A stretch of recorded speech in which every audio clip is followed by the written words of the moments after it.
तो आज जो हमारा मैटर होगा सत्संग का, वो होगा साधु के ऊपर कि साधु भाव कैसा होना चाहिए, किस प्रकार का साधु होना चाहिए, किसकी शरण में जाना चाहिए, उसके लक्षण क्या होने चाहिए। आज इस पर डिस्कस करेंगे सारा। सबसे पहले तो यह है कि साधु अपनी रहनी में होना चाहिए, जिसके लिए मैंने पहले भी बताया था सत्संग में। करनी करे सो पुत्र हमारा, कथनी करे सो नाती, और रहनी रहे सो गुरु हमारा, हम रहनी के साथी।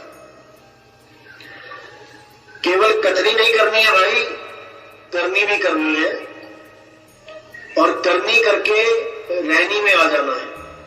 रहनी में क्या होता है, रहनी कथनी और करनी से परे हो जाती है। रहनी एक अवस्था होती है, कथनी भी एक अवस्था होती है, करनी भी एक अवस्था होती है। जो कथनी होती है, जैसे आपको ज्ञान समझ में आ गया, आपने 3 महीने 4 महीने 5 महीने 6 महीने 1 साल ज्ञान सुना समझा। जैसे बहुत से लोग आते हैं हमारे पंथ में, ज्ञान आधार से, ज्ञान से आकर्षित होकर आते हैं, उन्हें बिल्कुल अलग सा ज्ञान लगता है, बाकी दुनिया से आते हैं, लेकिन उनका मकसद कुछ और होता है। मकसद मुक्ति नहीं होता है, मकसद होता है कि ये ज्ञान मैं समझ लूं और ये आगे मैं बताना शुरू कर दूं। ये जो भाव होता है, ये कथनी भाव होता है। ये कथनी के सूर्य गणे, शायद कहते कथनी करने वाले बहुत हैं, और कथनी कथ के कहते कुकर सम होकत फिरे, सुनी सुनाई बात। तो कुत्तों की तरह भौंकने वाले बहुत मिलेंगे, बहुत हैं, लेकिन करने की जब बात आती है तब वो पीछे हट जाते हैं। करनी कैसे होती है? करनी होता है एक दृष्टि से सबको देखना। जब आप एक दृष्टि से सबको देखने लग जाते हो, जब यार मित्र दोस्त सब एक लगने लग जाते हैं, दुश्मन भी एक लगने लग जाता है, तब वो करनी का मैटर आ जाता है। करनी में आपके सामने केवल 2 ही चीज होती है, एक सूरत और एक शब्द। आपको अपनी सूरत भी शब्द में लगानी होती है, और जो सामने आपको आदमी दिखाई दे रहा है, कोई जीव दिखाई दे रहा है, उसको भी आप सूरत रूप में मान के उसमें भी आप शब्द गुरु को प्रकट समझो। मैं फिर बोल रहा हूं, ज्ञान का झगड़ा सदा से चलता आया है, चलता रहेगा, इसको कोई रोक नहीं सकता। बड़े बड़े भगवान इस दुनिया में आए, लेकिन धर्म अधर्म का युद्ध सदा से ही होता आया है और होता रहेगा, इसको कोई टाल नहीं सकता। और जैसे हमने अपने ग्रंथों में सुना है, कहानियों में सुना है कि धर्म की रक्षा करने वाले, यानी धर्म के साथ खड़े होने वाले जीवों की कभी हार नहीं होती। एक ना एक दिन वही विजय होते हैं। इसका मतलब यह है कि हमने सत्य के साथ खड़े रहना है। जो सत्य है हमने उसके साथ खड़े रहना है। अगर उस सत्य के और हमारे बीच में कोई भी आता है, कोई दीवार बन के आता है, हमने उस दीवार को ढा देना, चाहे कोई भी हो। सत्य में और हम में बीच में कोई नहीं आना चाहिए, कोई कंप्रोमाइज नहीं करना है सत्य से। जो सत्य है वो है, कोई कंप्रोमाइज नहीं चाहिए। सत्य के लिए अटल रहो। अगर सत्य के लिए अटल हो जाते हो तभी सत्संग मिलेगा, नहीं तो नहीं मिलेगा। जितना मर्जी कर लेना, जितना मर्जी कोशिश कर लेना, जब तक सत्य से प्रेम नहीं हुआ, जब तक सत्संग नहीं मिलेगा। क्योंकि सत्संग को मिलने की पहली पौड़ी ही सत्य है, इसके अलावा कुछ नहीं है। जब आप सत्य से प्रेम करने लग जाते हो तो देखो, जो हमारे पुराने गुरु हैं, अधूरे गुरु हैं, हम कैसे उनको छोड़ के आगे बढ़ते हैं। क्यों बढ़ पाए हम कौन सी ताकत ने हमें आगे बढ़ने का साहस दिया? वही गुरु जो 20-20, 30-30 साल तक हमारे परमात्मा बन के बैठे थे, जिनको हम परमात्मा मानते थे, जिनके लिए हम कुछ भी कर सकते थे, कुछ भी। लोग देखो गोलियां तक खा ली, गुरुओं के लिए लोगों ने गोलियां तक खा ली, पुलिस वालों से भिड़ गए, जेल चले गए, जहर खा लिए, बहुत कुछ हुआ, लेकिन वो गुरु से विमुख नहीं हुए। ऐसा क्यों हुआ? क्योंकि वो गुरुमुख थे, यानी गुरु से प्रेम करने वाले। जिस दिन वो सतमुख हो जाएंगे, यानी सत्य प्रेमी हो जाएंगे, सत्य से प्रेम करने वाले हो जाएंगे, उस दिन गुरु भी बीच में से हट जाएगा। उस दिन गुरु भी उनके रास्ते से हट जाएगा। अगर वो गुरु पूरा नहीं है तो, अगर वो गुरु पूरा है तब उसको हटने की जरूरत ही नहीं है। वो तो मिलाने वाला हो गया, वो आपको मिलाएगा, वो स्वयं ही बीच में से हट जाएगा। उसको आपको नहीं हटाना पड़ेगा कि हटो गुरुजी, वो स्वयं ही बीच में से हट जाएगा। वो आपकी सूरत को जिस शब्द से जोड़ेगा वही आपका परमात्मा है, उसके बीच में और कोई नहीं आएगा। अगर वो गुरु भी अगर बीच में आने की कोशिश करता है तो उसको भी त्याग देना चाहिए। गुरु का रोल कहां तक है? जहां तक एक बिचौले का रोल होता है। बिचौला आपको पता है जो शादियां करवाता है, एक बिचौले का जो रोल होता है लड़का और लड़की को मिलाने में।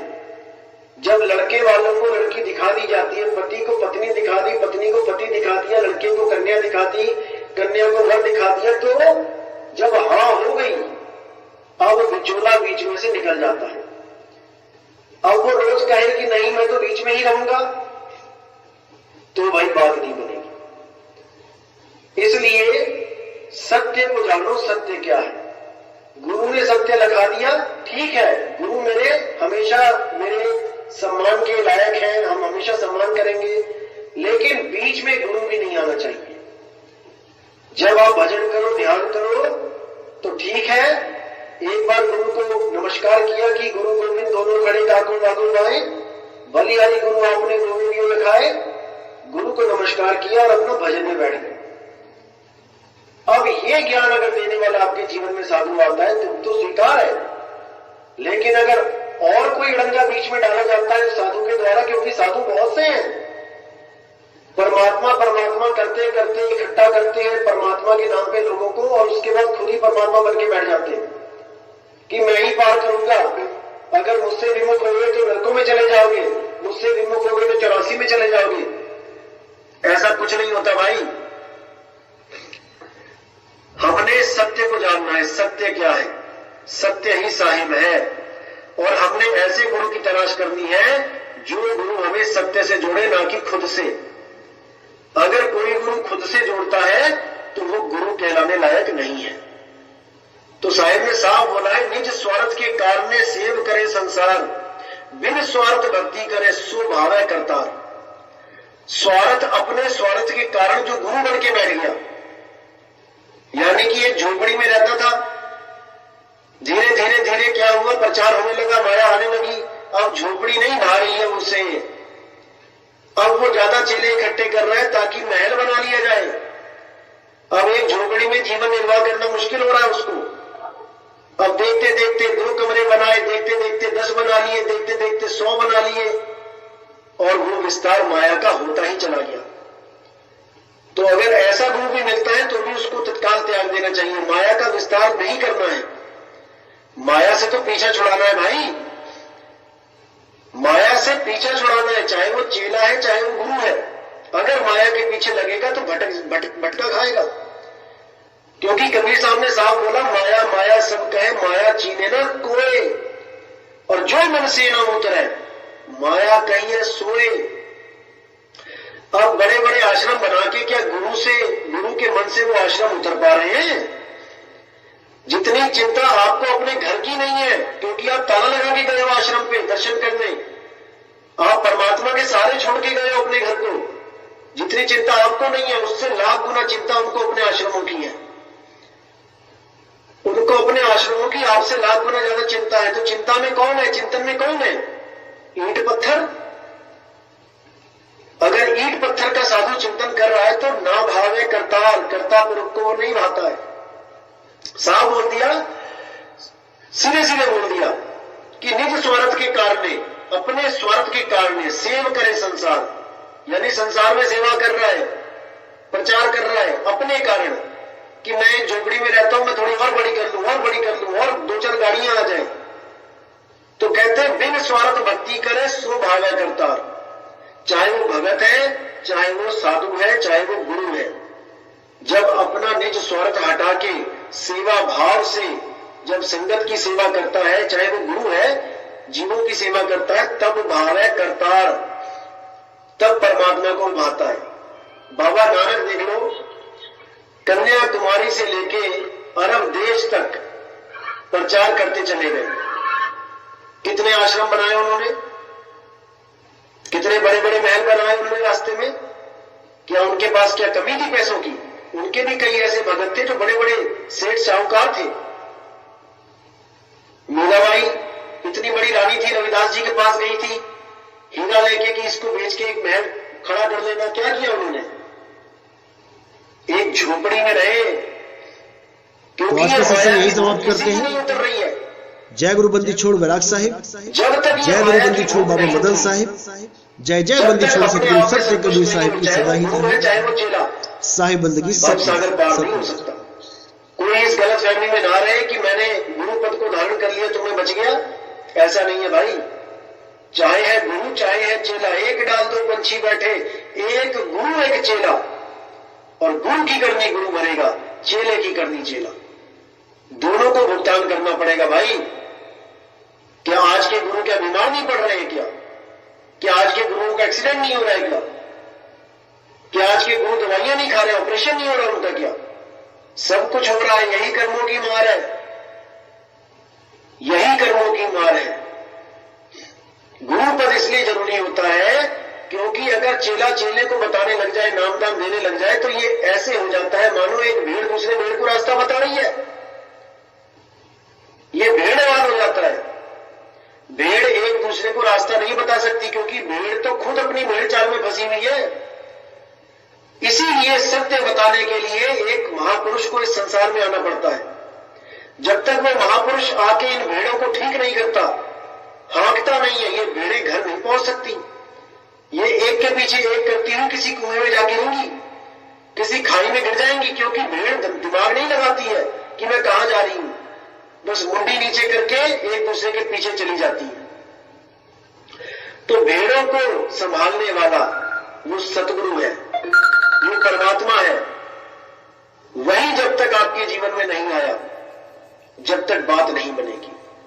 वही परमात्मा एक आदमी का रूप धारण करके आता है, और वही हम जीव रूपी भेड़ों को हाँक के अपने घर लेके जाता है, सत्यलोक को लेके जाता है। सतलोक यानी मेरा सत्य स्वरूप, तीन लोक यानी ये मेरी काया। तीन लोक है देह में रोम रोम में धाम, और सतगुरु बिन ना पाइए सार शब्द निज नाम। बिना सतगुरु के सार शब्द नहीं मिलता। सतगुरु कैसा होना चाहिए? सोई सतगुरु मुहे भावे, जो भोग में जोग लखावे। यानी आपको ग्रस्त जीवन में ही एक ऐसा ज्ञान दे दे जिससे आप पार हो जाओ। आपको जंगलों में ना जाना पड़े, आपको वनो विरान में एकांत निवास में ना जाना पड़े, घर बैठे आपको वो वस्तु मिले। ऐसा गुरु चाहिए जो ऐसा दे सके। और जब तक गुरु भेद नहीं बताता है, जब तक जीव को समझ नहीं आता है कि वो करे तो करे क्या। अब कई लोग कहते हैं कि गुरु क्या दे सकता है? भाई गुरु क्या बता सकता है? गुरु तो 52 अक्षर ही बताएगा। ज्यादा से ज्यादा क्या करेगा गुरु? कोई मंत्र दे देगा, कोई सिर पे हाथ रख देगा, या कोई इशारा कर देगा। इशारा भी 52 से होता है, मंत्र भी 52 से होते हैं, सिर पे हाथ रख देगा वो भी 52 से ही है, वो भी शरीर 52 ही है। कुछ लोग ऐसी बातें भी करेंगे, लेकिन उनको जवाब क्या है कि भाई कोई भी बात है, कोई भी ज्ञान है, आज हम परमात्मा भी कर रहे हैं, तो वो भी तो 52 अक्षरों की ही देन है। अरे हमने 52 अक्षरों में ही पढ़ा परमात्मा, तभी तो उससे लगन लगी। अगर 52 अक्षर ना होते, परमात्मा तो तब भी था, लेकिन आप खोजी कैसे होते? परमात्मा तो तब भी था, और जब ये 52 नहीं रहेंगे तब भी रहेगा, लेकिन आपको खोज कैसे पता लगती?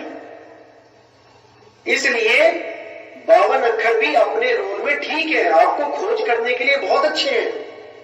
अगर आप इंग्लैंड में चले जाओ, जापान में चले जाओ, आपको पता ही नहीं है वहां पानी का नाम क्या रखा गया है, आप मांगोगे क्या? वहां पानी मांगने के लिए कुछ तो होगा ना। चलो इशारे से मांग लिया, ठीक है, ये तो हमें इशारा वर्ल्ड वाइड है, ये तो हमें पता है कि यूनिवर्सल है। कोई और वस्तु चाहिए, घर में पतीला होता है जैसे, या फिर घर में चम्मच है, कटोरी है, उसके नाम रखे गए हैं। जापान में जाके कटोरी चम्मच करोगे तो नहीं समझ में आएगा। तो वहां पर भी 52 अक्षर की जरूरत पड़ रही है। ये संतों की जितनी वाणियां हैं ये 52 अक्षरों में ही लिखी गई हैं, लेकिन 52 अक्षरों के द्वारा ही 52 अक्षरों को काटा जा रहा है वाणियों में। जैसे आपको चुप कर, आप किसी क्लास के टीचर हो, बच्चे बहुत शोर कर रहे हैं, अब आप वहां पे क्या करो कि वो शोर करना बंद कर दें? तो आपने वहां पे 52 अक्षर बोलने हैं। क्या बोलना है? बच्चों शांत रहो। अब आपने वहां 52 अक्षर बोले, बच्चों शांत रहो। अब अगर वो बच्चे इस भाषा को जानते हैं तो वो समझ जाएंगे 52 अक्षरों के द्वारा कि टीचर कहना क्या चाहता है। ये जपने के लिए नहीं दिया मंत्र, ये उसको समझाने के लिए बताया गया। ये शांत रहो शांत रहो शांत रहो जपना नहीं है। इसको जपने से शांति नहीं आएगी, इसको समझने से शांति आएगी। आपने समझ लिया कि टीचर क्या कह रहा है, शांत रहो, और आप शांत हो जाओ, मत बोलो, हो गई शांति। तो इसी प्रकार 52 अक्षर कहां तक जरूरी है? उस वस्तु के बारे में जानने भर के लिए जरूरी है। उस वस्तु के बारे में जान लिया, 52 अक्षरों का रोल खत्म। अब 52 को कुछ नहीं करना है, बस खत्म। अब क्या रहता है? अब रहती है सैन। अब सतगुरु सैन बताएगा कि जिस चीज के लिए तुम आए हो, परमात्मा, भगवान, गॉड, अल्लाह, वाहिगुरु, जिसके लिए तुम आए हो, वस्तु है कहां? और वो वस्तु तुम्हारे ही पास है। वो कहीं गलियों में, सड़कों में, जंगलों में नहीं पड़ी है। उस चीज को आपके पास ही रखा गया, बस आपको भेदी गुरु चाहिए। जैसे ही भेदी गुरु मिला, उसने सैन दिया और आप 52 से न्यारे। अब सूरत को शब्द का सैन मिल गया। अब वो सूरत लगातार उस शब्द का अभ्यास करेगी। जब वो अभ्यास करेगी, क्योंकि गीता में भी बोला है कि अभ्यास और वैराग 2 प्रकार की तलवारें हैं जिसके द्वारा हमें आत्मज्ञान, परमात्म ज्ञान प्राप्त होता है। अभ्यास और वैराग। अभ्यास यानी बार बार अभ्यास करना, जो गुरुजी ने बताया है बार बार उस पर अभ्यास करके उसको प्राप्त करना। और वैराग यानी कि दुनिया को असत्य मानना, असत्य जानना, इन तत्वों के पीछे ना भागना, ये वैराग है। जब आपकी सुरती इन तत्वों के पीछे नहीं भागेगी, किसी की कार देखी आपने बहुत बढ़िया 50 करोड़ की, अब उसको देखने के बाद आपके मन में 1% भी ये ख्याल नहीं आना चाहिए कि काश ये मेरे पास होती। अगर ये ख्याल आपके मन में आ गया तो समझ जाओ कि आपने एक बीज बो दिया। अब आपने अगर ये बीज बो दिया तो भैया इस पे जल मत डालना, पानी मत डालना। अगर आप खेत में बीज भी डाल देते हो और पानी ना डालो, वर्षा ना हो, तो वो पैदा नहीं होता। अगर बीज जल भी गया तो उस पर पानी मत छिड़कना। पानी का मतलब क्या है? रोज रोज विचार मत करना उस पर।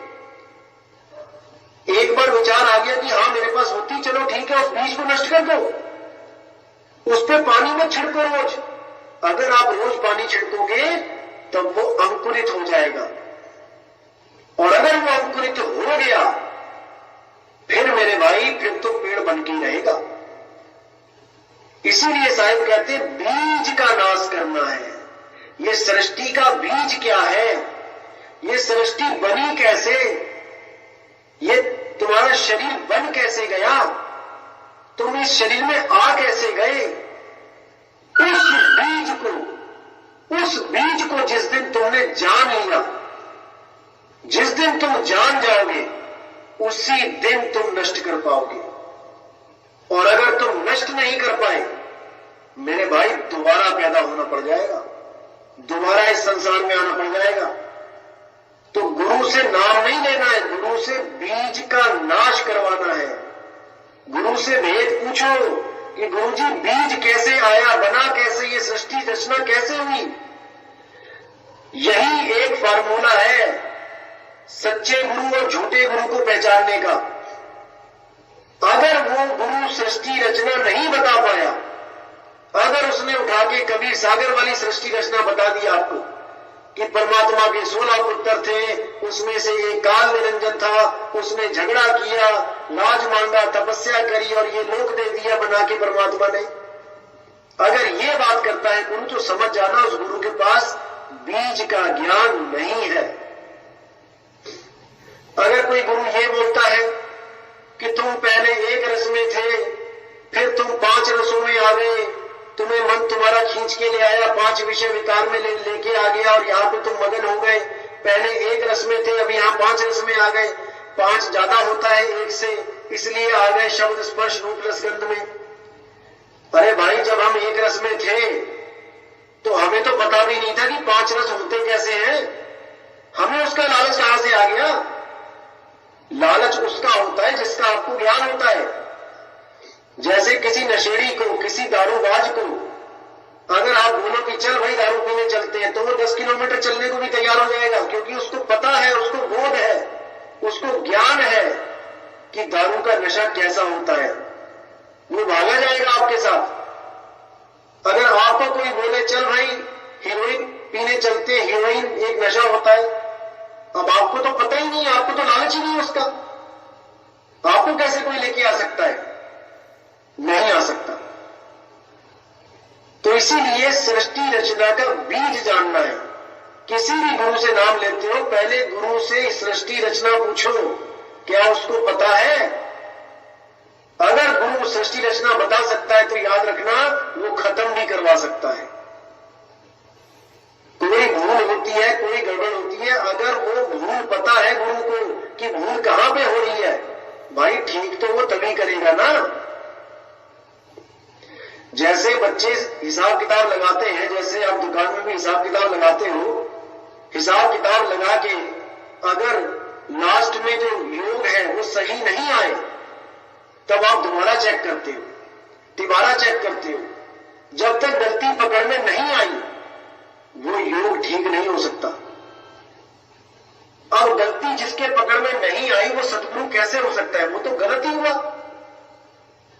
अब वही बंदा किसी और के पास जाता है कि देखो जी इसमें कुछ गड़बड़ है, मुझसे ये कैलकुलेशन कर रहा हूं, पूरी नहीं आ रही है। अब वो बंदा जानकार है, वो 2 मिनट में गलती पकड़ लेगा कहां पे है। अब जैसे ही वो गलती पकड़ेगा वैसे ही आपका हिसाब किताब बिल्कुल करेक्ट हो जाएगा, वो उसको ठीक कर सकता है।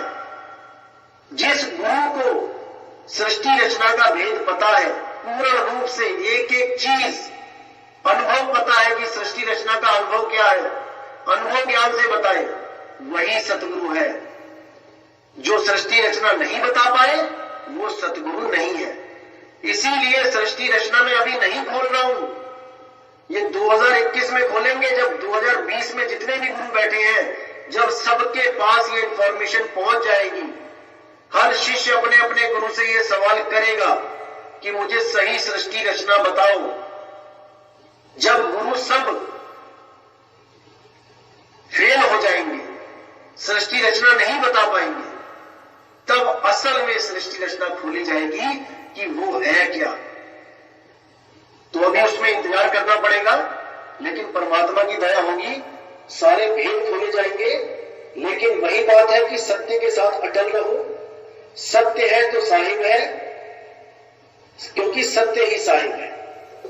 सत्य से प्रेम नहीं करोगे तो साहिब से प्रेम नहीं किया, क्योंकि साहिब बार बार कह रहे हैं कि साहिब साहिब सब कहे मुझे अंदेशा और साहिब से परिचय नहीं बैठोगे किस ठोर, क्योंकि साहिब ही सत्य है। साहिब कोई देह नहीं है कि किसी गुरु को साहिब समझने लग जाओ। साहिब का मतलब है सत्य, इसीलिए उसको सत्य साहिब कहते हैं। तो भाई विचार करना है, विवेक लगाना है और सत्य असत्य का निर्णय करना है। आज का सत्संग यहीं समाप्त करेंगे और कल 5:30 बजे फिर मिलते हैं।